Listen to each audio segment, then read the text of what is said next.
Good people, কেমন আছেন সবাই? I hope সবাই ভালো আছেন।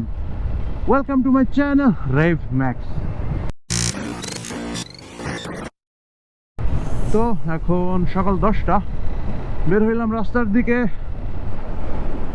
বেশ ভালোই রোদ্দুর আছে, মনে হইতেছে না যে 10টা বাজে, মনে হইতেছে কয়টা 11টা 11:30 এরকম বাজে। যাই হোক, এসব বাদ। তো আজকে যে জন্য ক্যামেরাটা অন করছি, তো যারা বাইক নিয়ে একটু খোঁজ খবর রাখেন তারা দেখবেন যে রিসেন্টলি সুজুকির দাম অনেক বাড়ছে। আঙ্কেল আমাকে চাইতে দেন। আচ্ছা, তো যেটা বলতেছিলাম, যারা বাইক নিয়ে খোঁজ খবর রাখেন একটু তাদের জানার কথা যে রিসেন্টলি সুজুকির দাম অনেক বাড়ছে। সুজুকির যে মনোটন বাইকটা, যে বাইকটা এক সময় 1,60,000 টাকা ছিল, সেই বাইকটার দাম বাড়তে বাড়তে এখন এসে দাঁড়াইছে 2,05,000। 1,60,000 থেকে 1,80,000-তে করা হয়েছিল, দেন 1,93,000-তে করা হয়েছিল আই গেস। আর এই যে কিছুদিন আগে, মাসখানেক হবে, 1 মাসের মতো বা তার একটু বেশি, এটার দাম আরও এক দফায় বাড়ায় 2,05,000 করা হয়েছে।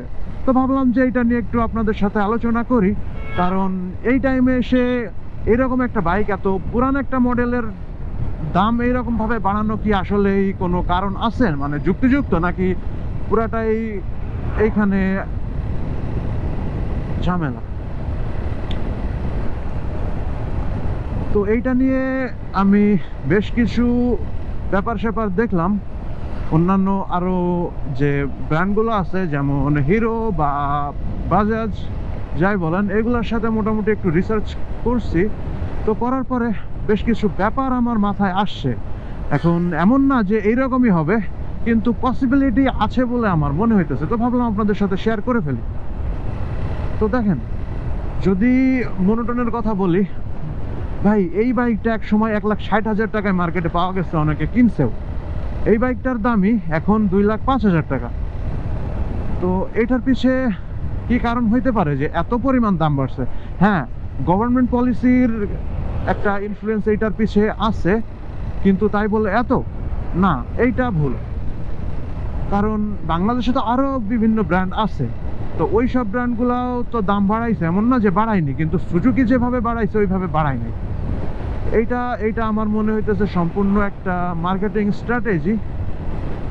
কারণ রিসেন্টলি বাংলাদেশে হায়ার সিসি পারমিটটা পাওয়া গেছে, আর ব্র্যান্ডগুলো আস্তে আস্তে তাদের যে হায়ার সিসির বাইকগুলো আছে ওইগুলো বাংলাদেশে আনতেছে। তো রিসেন্টলি দেখলেন যে আপনারা পালসার আনছে N250, দেন সেকেন্ডে আসলো হচ্ছে হিরো কারিজমা 210। এখন সুজুকিরও কিছু হায়ার সিসির বাইক আছে, 250 সিসির স্পেসিফিকলি, যেটা হচ্ছে জিক্সার 250। তো ওইটা বাংলাদেশে আসবে। তো আমার মনে হইতেছে যে সুজুকি ট্রাই করতেছে যে ওদের যে 150 সিসি সেগমেন্টের বাইক আর 250 সিসি সেগমেন্টের বাইক, এই দুইটা বাইকের প্রাইস ডিফারেন্স, মানে প্রাইস গ্যাপটা একটু কম রাখতে, কিন্তু আবার একই সাথে তারা চাইতেছে না লাভ কম করতে। এর কারণ হইতেছে যে দেখেন, আমরা বাংলাদেশিরা বিশেষ করে যে বাইকটা কিনে শখের বসে, ভাই অনেকে আছে, হ্যাঁ অনেকে আছে যারা তাদের প্রয়োজনের জন্য কিনে, কিন্তু বেশিরভাগ মানুষ কিনে হইতেছে শখের বসে। আর শখের বসে কেউ যখন কোনো কিছু কিনে, তখন তারা যদি দেখে যে হ্যাঁ অল্প কিছু টাকা বেশি দিয়ে কোনো, ও মাই গড, তো তারা যখন দেখে যে অল্প কিছু টাকা বেশি দিয়ে কোনো বেটার অপশন পাওয়া যাইতেছে, তখন তারা ট্রাই করে যে কোনোভাবে ওইটা ম্যানেজ করে বেটার অপশনটাই নেওয়া। এই যে যেমন পালসারের কথা বলি, কিছুদিন আগে আমার এক ফ্রেন্ডের সাথে কথা বলতেছিলাম। ওর ইচ্ছা ছিল, যখন বাংলাদেশে N160টা ঢুকছে কিছুদিন পর, ওর ইচ্ছা ছিল যে ও একটা N160 নিবে। তো ওকে যখন আমি কিছুদিন আগে জিজ্ঞেস করলাম যে নিবে, কবে নিবে, কেমন কি, তো ও বলতেছে যে ভাই আমি যদি আর কিছু টাকা বাড়াই দেই তাহলে তো আমি 250 সিসি পাইতেছি, তাহলে আমি কেন 160 নিব?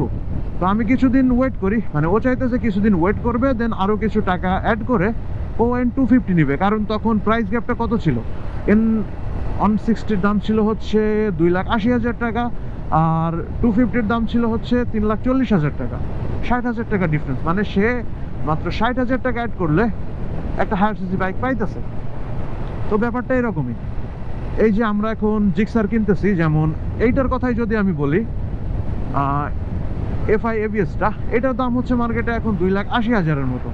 কিন্তু দেখা যাইতেছে এই সেম মডেলের 250 ভার্সনটা যদি 3.5 লাখের মধ্যে মার্কেটে লঞ্চ করে সুজুকি, তাহলে মানুষ দেখেন বেশিরভাগ মানুষই যারা এটা কেনার চিন্তা করতেছে তারা একটু হইলেও ভাববে যে কিছু টাকা অ্যাড করে 250টা নেওয়া যায় কিনা।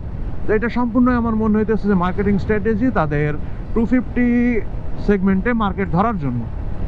তো দেখা যাক, এখনো আসে নাই যদিও বাংলাদেশে, তবে আশা করা যাইতেছে আর 1 থেকে সর্বোচ্চ 1.5 মাসের মধ্যে হয়তো বাংলাদেশে চলে আসবে 250টা।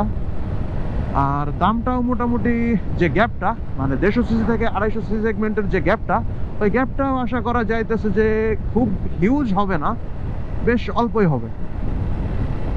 তো এটা তো এখন এইভাবে 100% সিওরিটি দিয়ে বলা যায় না। তো দেখা যাক, আগে বাংলাদেশে এটা আসুক, দেন দেখি দাম কত, তারপর দেখা যাবে যে আমাদের থটসটা ঠিক আছে নাকি ভুল।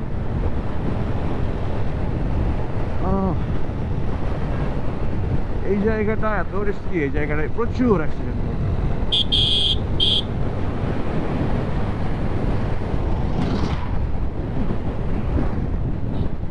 তো যাই হোক, আজকের ভিডিও এই পর্যন্তই। আই হোপ ভিডিওটা আপনাদের ভালো লাগছে। তো এই পর্যন্তই। RevMax signing off.